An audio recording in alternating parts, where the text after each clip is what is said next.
Straight లైన్లో next method అయితే చూస్తాం. Find the equation of the straight line making intercept 15/3 and 7/5 with the coordinate axis అని అడుగుతారు అనమాట. ఇంటర్సెప్ట్ అని మీకు కనపడితే ఫార్ములా ఏమవుతుందో చూడండి. Equation of the line which making intercept A with X axis.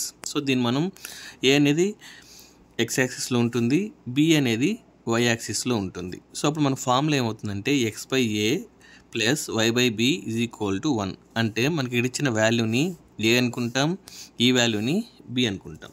ఓకేనా? ఇప్పుడు ఆన్సర్ రాస్తాం. Given x intercept, so small A మనకి ఇచ్చిన వాల్యూ ఏంటి, 15/3.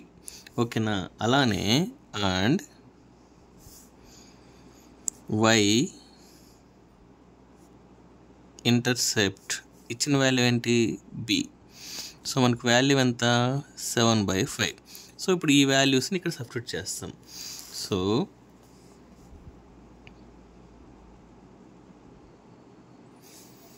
Equation of the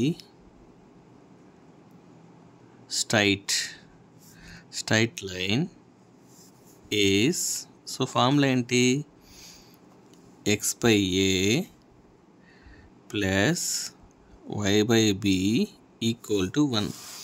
so x/a ప్లస్లో ఏం రాస్తాం, 15/3 అని రాస్తాం.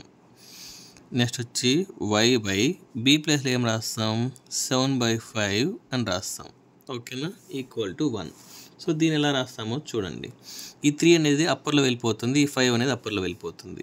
ఓకేనా? అప్పుడు ఏం రాసుకోవచ్చు అంటే 3x / 5 ప్లస్ 5y / 7 = 1. ఓకేనా? సో మనం ఇలా రాస్తే ఆన్సర్ అనేది మనకు కంప్లీట్ అయిపోతుంది. సో మనకి ఇంటర్సెప్ట్ అని అడిగితే జస్ట్ ఈ ఫార్ములా రాసి ఇలా సబ్స్టిట్యూట్ చేస్తే సరిపోతుంది.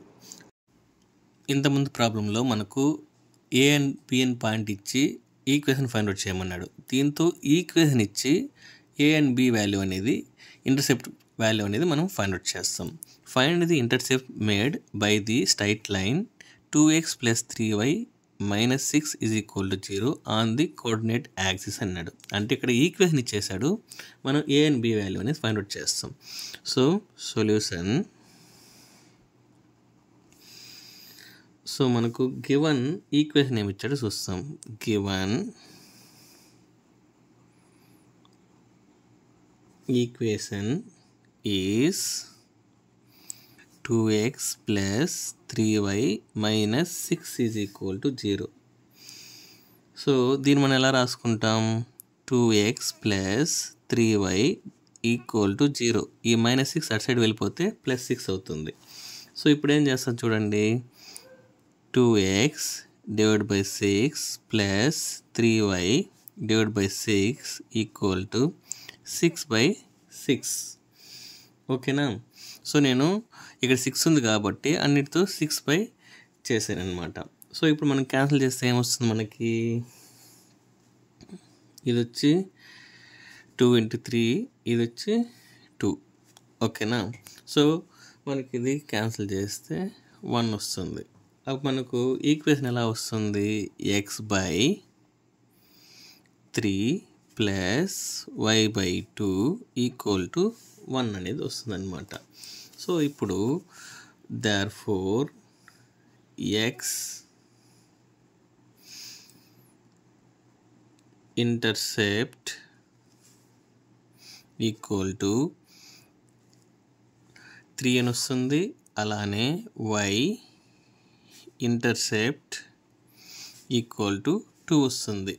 సో ఇక్కడ మీరు సిన్స్ అనేసి ఫార్ములా కూడా రాయండి. సో మనకు ఫార్ములా ఏమొస్తుంది, x/a ప్లస్ y/b = 1. సో ఈ ఫార్మేట్లో ఉంది కదా, కాబట్టి మనకు ఏ ప్లేస్లో మనకు 3 ఉంది, బి ప్లేస్లో 2 అయితే ఉందన్నమాట. సో దీనికి ఇలా రాశారంటే మీకు 3 మార్క్స్ అయితే వస్తుంది. ఓకేనా? Thank you.